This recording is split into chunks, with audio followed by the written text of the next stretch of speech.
자, 제2절의 등비급수. 등비급수는 등비수열의 급수를 따지는 개념이다. 이렇게 생각하면 되겠지? 그러니까 여러 가지 급수가 있는데 등비수열의 규칙을 갖고 있는 급수. 예를 들면 다음과 같이 만약에 기호가 되어 있었다. 2분의 1의 n승. 자, 그러면 2분의 1 더하기 2분의 1의 제곱 더하기 2분의 1의 세제곱. 땅땅땅.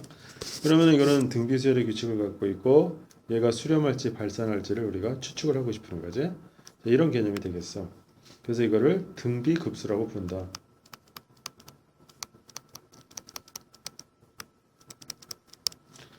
자, 등비급수의 수렴과 발산을 그러면 어떤 원리에 의해서 따져야 되느냐를 우리가 생각을 해보면은 일반적인 급수를 따지는 순서 1단계. 자, 부분합을 계산을 해야 된다는 얘기지.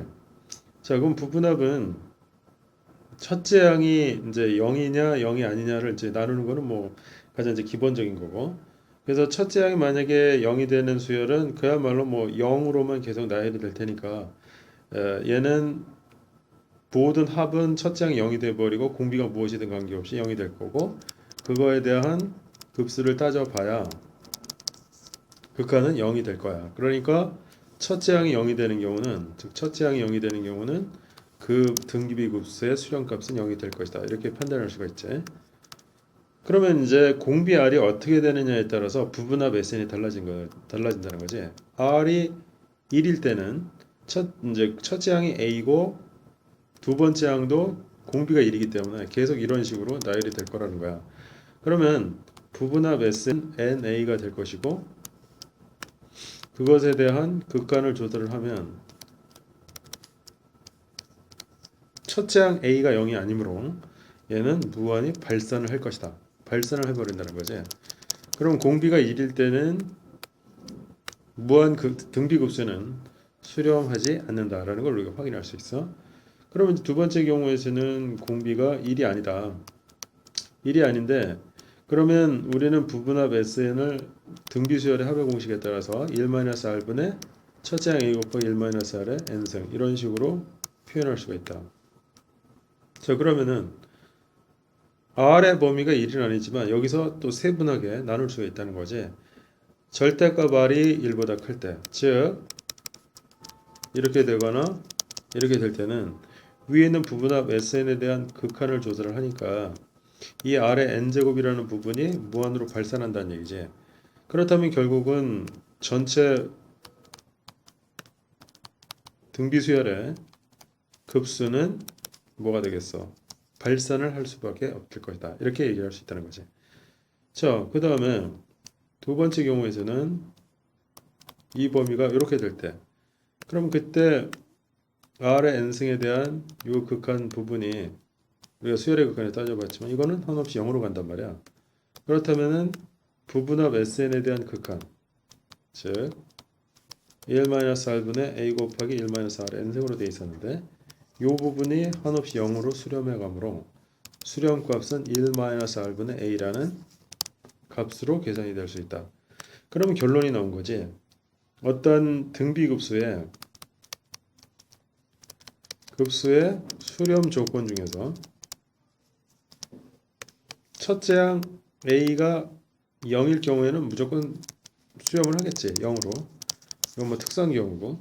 그 다음에 A가 0이 아니고 공비 R의 범위가 얼마로 들어올 때? 마이너스 1과 1 범위에 들어올 때 그 급수, 등비급수는 수렴값이 어떻게 계산할 수 있다? 1-R분의 A라고 계산할 수 있다. 이게 이제 급수식이라고 우리가 정리를 할 수 있다는 거지. 즉 조건이 그러할 때 등비수열의 합을 이런 공식을 써서 계산을 할 수 있다. 이렇게 이제 결론을 낼 수 있다는 얘기야. 자, 그러면은 등비수열의 이제 그 수렴 조건 우리가 알아봤고 이 등비수열을 급수를 그러니까 등비급수의 개념을 이용해서 활용을 할 수 있다. 이게 3절에서는 뭐냐? 등비급수 활용 응용을 하겠다는 얘기겠지.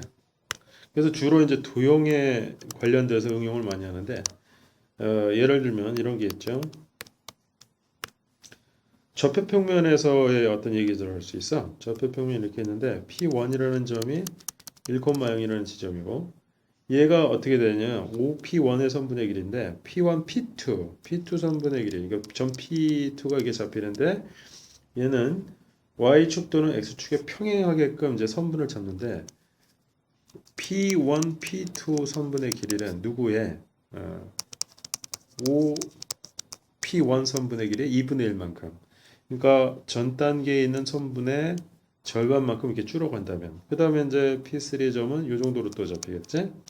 P4의 점은 이 정도로 잡힐 것이고 이런 식으로 점점 그 선분의 길이가 절반으로 줄어들면 궁극적으로 한없이 이렇게 되면 이 점피는 어디선가 분명히 멈출 것이다.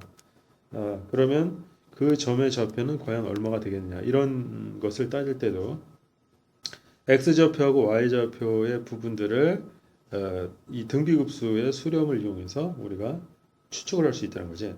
자, 그럼 보면 지금 만약에 X좌표를 우리가 한번 살펴보면 X좌표는 P1 좌표가 처음에 1이라는 위치에 있었는데 P2의 좌표는 뭐 변함이 없지. 그대로 Y축에 평행하게 올라가니까.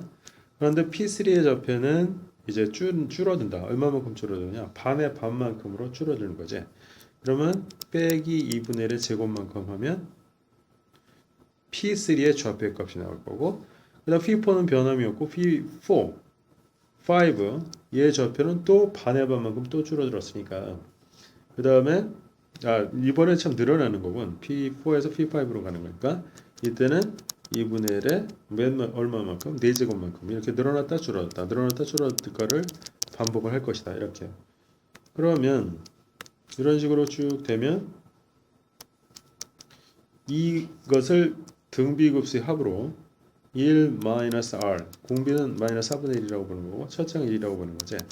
그럼 이것을 정리해보면 5분의 4라는 값이 나오는데 이게 한없이 위와 같은 그런 작업을 했었을 때 X좌표는 한없이 5분의 4로 한없이 다가갈 것이다. 뭐 그런 식으로 따지자면은 Y좌표도 아까처럼 늘어났다 줄었다를 하면 그것의 좌표가 어디로 갈 것이라는 걸 우리가 예측할 수 있다는 거지. 자, 이게 첫 번째로 어떤 좌표 평면에서 좌표의 값을 우리가 추측하는데 등비급수를 이용했다는 얘기고, 그 다음에 또 뭐 넓이의 개념도 있을 수가 있을 것 같아요. 자, 넓이의 개념도 예를 들면 한 변의 길이가 1이 되는 정사각형 모양이 있는데 한 변의 길이가 1이다 이거야. 그런데 여기서 각 변의 중점을 잡아가지고 연결을 했어. 그러면 이 사각형도 정사각형이라는 건 뭐 중학교 과정에서 우리가 이미 배운 바가 있지. 그러면 두 번째 잡았는데 그럼 두 번째 또 이런 식으로 또 중점을 잡아서 이렇게 또 정사각형을 만들어내고 또 만들어내고 한없이 무한히 이 작업을 반복할 때 이렇게 얘기할 수 있지. 그러면 이렇게 무한히 생기게 되는 모든 정사각형의 넓이 합은 얼마가 되느냐 이렇게 물어볼 수가 있다는 거지. 이것도 무한등비급수로 활용할 수가 있다. 왠고하니 자, 첫 번째 정사각형의 넓이를 편의상 S1이라고 하고 두 번째 넓이를 S2라고 하면은 S1과 S2는 닮은 비를 우리가 찾을 수 있다는 거지. 왜냐하면 1대1대 루트 2의 개념에 따라서 첫 번째 얻은 그 정사각형 요 길이가 얼마가 된대?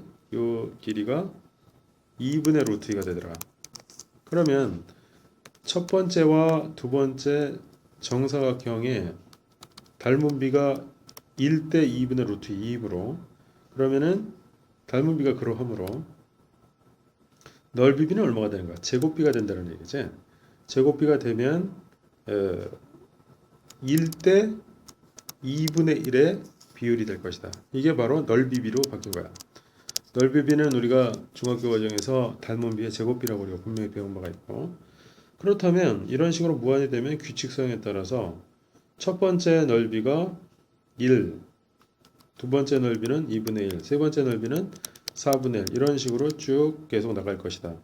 그러면 이 정사각형의 넓이 합은 첫 번째 정사각형의 넓이를 1이라고 하면 무한등비급수의 개념을 써서 1-R분의 첫째 항은 1이라고 보는 거죠. 그래서 넓이는 한없이 2에 가까워질 것이다. 이렇게 얘기를 할 수 있다는 거지. 자, 이렇게 이제 응용을 할 수가 있겠고, 그 다음에 또 뭐를 이용할 수 있냐면 순환소수.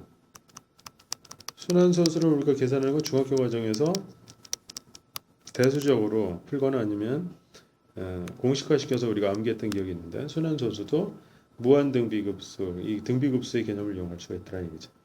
자, 예를 들어서 0.24373737 그러면 순환마디가 지금 보인단 말이야. 이건 어떻게 표현해야 된다? 0.2437 땡땡 이렇게 찍어야 된단 말이야.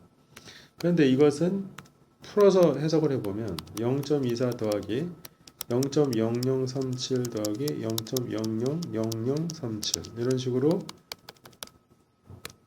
0.24라는 이 첫 번째 항을 제외하면 나머지 것들은 등비수열의 규칙이 되더라 이거지. 그러면은 이 합은 0.24라는 값은 따로 더해주고 두 번째부터를 등비급수의 개념으로 적용해서 공비는 당연히 얼마 되냐면 100분의 1이라고 보는 거지. 공비가 100분의 1이다. 그럼 첫째 항은 0.0037이니까 1 마이너스 R, R이 이제 100분의 1. 첫째 항은 만분의 37. 따라서 이것을 연산을 하게 되면 9,900분의 2,413이라는 값을 얻어낼 수 있다라는 거죠. 자, 이렇게 우리가 등비급수를 순환소수를 분수로 나타내는 형태로 활용할 수가 있더라.